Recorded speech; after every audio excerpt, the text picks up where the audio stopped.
स्वागत है आपका फिर से क्लाइमेक्स मैथमेटिक्स क्लासेस में। और ये क्लाइमेक्स मैथमेटिक्स क्लासेस हमारे दरभंगा में स्थित है, नाका नंबर 5 पे भटियारी सराय रोड के अंदर।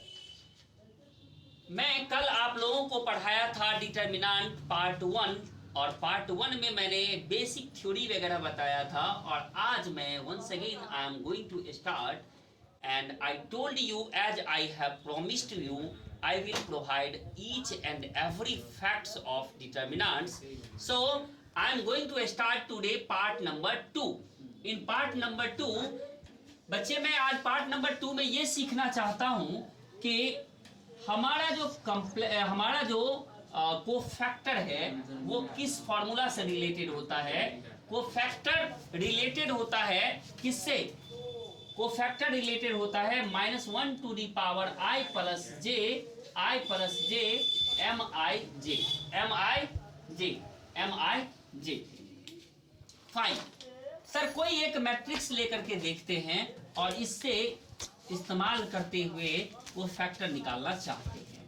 तो हमने मैट्रिक्स ले लिया 2 3 -1 0 4 -3 1 7 0, और मैं इसका कोफैक्टर निकालना चाहता हूं। अब मैं इसका कोफैक्टर निकालना चाहता हूं, तो इसका कोफैक्टर कैसे निकलेगा? सर, कोफैक्टर डिपेंडेंट होता है माइनर के ऊपर। कोफैक्टर किसके ऊपर डिपेंडेंट होता है? माइनर के ऊपर। अगर कोफैक्टर डिपेंडेंट है माइनर के ऊपर तो हमें फॉर्मूला लगाना पड़ेगा माइनर का। तो माइनर कैसे निकालते हैं? वैसे भी किसी भी डिटर्मिनेंट का सर कोफैक्टर निकालने के लिए हमें माइनर निकालना ही पड़ेगा। तो हम सबसे पहले माइनर निकाल रहे हैं। A11 2 का कोफैक्टर निकालना चाहते हैं तो 2 का पहले माइनर निकालना पड़ेगा। सर 2 का माइनर कैसे निकालेंगे? रूल कहता है अगर आप 2 का माइनर निकालना चाहते हैं तो 2 से एसोसिएटेड जितने भी एलिमेंट हैं सारे एलिमेंट को कैंसिल कर दीजिए। 2 से एसोसिएटेड जितने भी एलिमेंट हैं सारे एलिमेंट को क्या कर दीजिए? कैंसिल कर दीजिए। तो सर यहाँ पर कैंसिल क्या क्या हो सकता है? यहाँ से ये दोनों एलिमेंट कैंसिल होगा, यहाँ से ये दोनों एलिमेंट कैंसिल होगा, तो बचेगा क्या?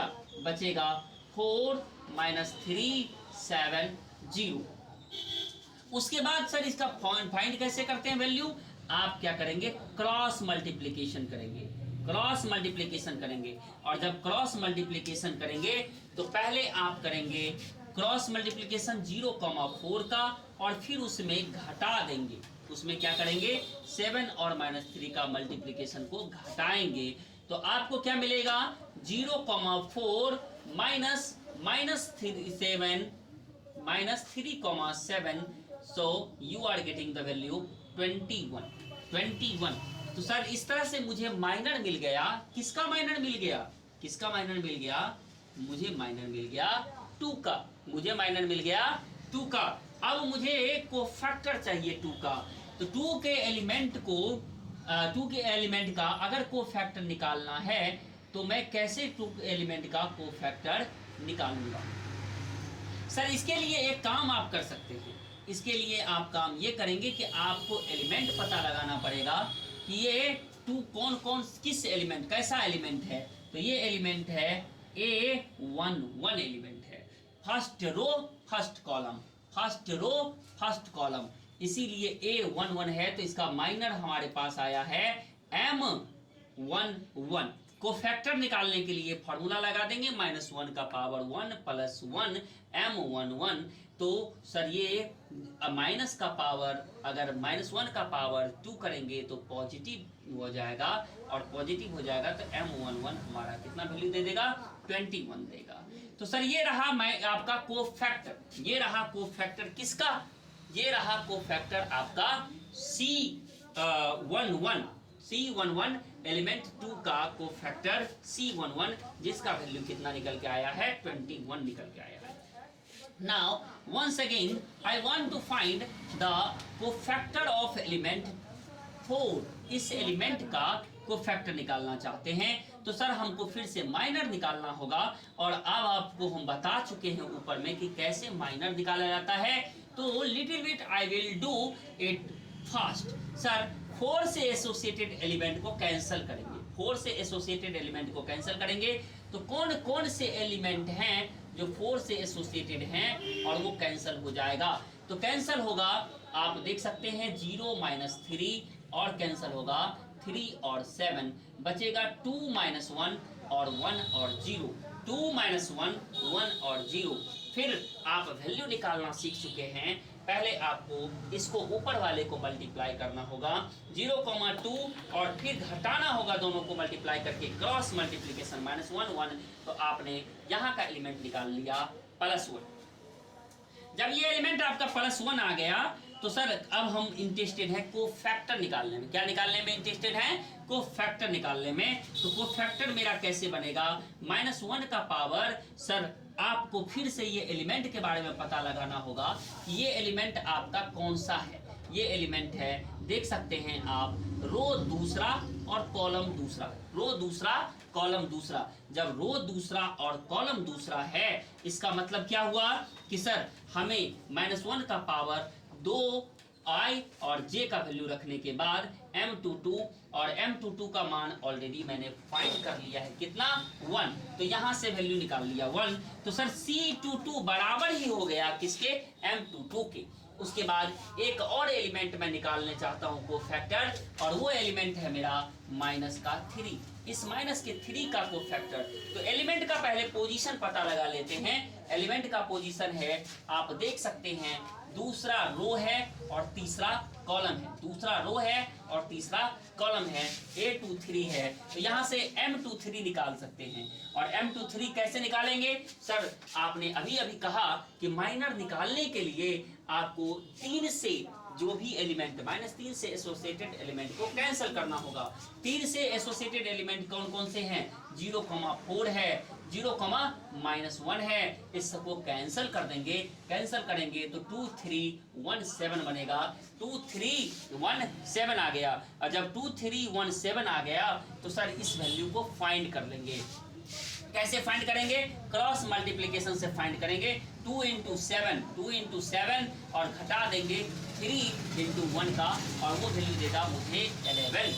Once again, now the value of cofactor. How to get the value of cofactor? Already we have specified the number of element A to 3. It means that cofactor will be become 2,3. 2,3 is means that C23, C23, C23। तो sir रो हो गया दूसरा, रो हो गया दूसरा और column हो गया तीसरा, रो हो गया दूसरा और कॉलम हो गया तीसरा। तो रो है ये मेरा, और ये मेरा क्या है? कॉलम। ये रो है और ये क्या है? कॉलम। -1 का पावर 2 + 3 कर लिया और m23 लिख लिया। m23 का मान ऑलरेडी मैंने फाइंड कर लिया है 11। तो यहाँ पर वैल्यू को रखा तो सर ये -1 का पावर 5 है। -1 का पावर 5 जो होता है वो तो निगेटिव होता है, तो माइनस कर दिया मैंने, माइनस का 2m23 और ये वैल्यू कितना दिया? -1। तो इस तरह से हम माइनर निकाल लेते हैं और कोफैक्टर निकाल लेते हैं। तो कभी कोई प्रॉब्लम नहीं होती माइनर और कोफैक्टर निकालने में। अब एक बार मैं डिटर्मिनेंट का वैल्यू निकालना चाहता हूँ, क्योंकि डिटर्मिनेंट का वैल्यू जो होता है टोटली डिपेंडेंट होता है माइनर और कोफैक्टर पर। तो सर हम डिटर्मिनेंट की वैल्यू निकालना चाहते हैं। जैसे ये मेरे पास कोई एक डिटर्मिनेंट है और इस डिटर्मिनेंट के वैल्यू को फाइंड करने में मैं इंटरेस्टेड हूँ। तो आपको क्या करना होगा? A11 एक एलिमेंट को मल्टीप्लाई करना होगा इसके कोफैक्टर से, इसके कोफैक्टर से मल्टीप्लाई कर देंगे, और A12 को मल्टीप्लाई कर देंगे, A12 को मल्टीप्लाई कर देंगे C12 से, A13 को मल्टीप्लाई कर देंगे C13 से। सर ये क्या लिखना चाहते हैं आप? मैं ये लिखना चाहता हूँ कि किसी भी रो को लेकर के अगर उसके कोफैक्टर से मल्टीप्लाई किया जाएगा तो वो डिटर्मिनेंट का वैल्यू देगा, वो डिटर्मिनेंट का वैल्यू देगा। सिमिलरली अगर मुझे दूसरा वैल्यू चाहिए तो सर मैं एक बार ये ले लिया रो और एक बार मेरी मर्जी मैंने दूसरा कॉलम का एलिमेंट लिया और चेक करना चाहा कि देखते हैं कि क्या ये दोनों वैल्यू बराबर है। तो मैग्नीट्यूड ऑफ ए नहीं बोलते इसको, डिटर्मिनेंट ऑफ ए क्या होगा? A12 को मल्टीप्लाई कर देंगे C12 से, A22 को मल्टीप्लाई कर देंगे C22 से, और A232 को मल्टीप्लाई कर देंगे C32 2 से। सपोज कीजिए कि ये वैल्यू x आया तो ये भी मान आपको x ही मिलेगा, क्योंकि ये डिटर्मिनेंट की प्रॉपर्टी है कि डिटर्मिनेंट का वैल्यू कहीं से भी निकाला जाए, किसी भी रो से निकाला जाए, किसी भी कॉलम से निकाला जाए, वो मान कभी चेंज नहीं होता। सो आई थिंक मैंने आपको